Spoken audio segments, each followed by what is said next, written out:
Okay, so write the word form of 2. So what does that mean? Well, whenever we write down our numbers, so let's write them 1 to 5, 1, 2, 3, 4, and 5, we are actually writing them in number form.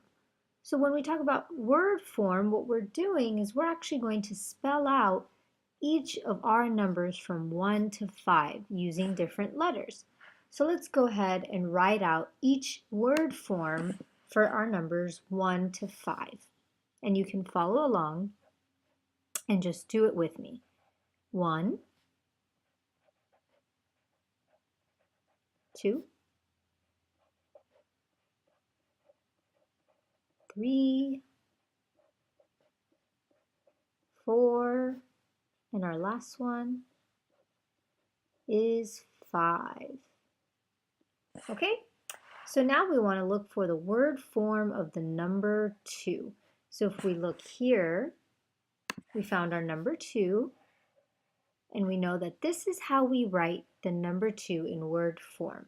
So we're just going to write 2, and that's your answer.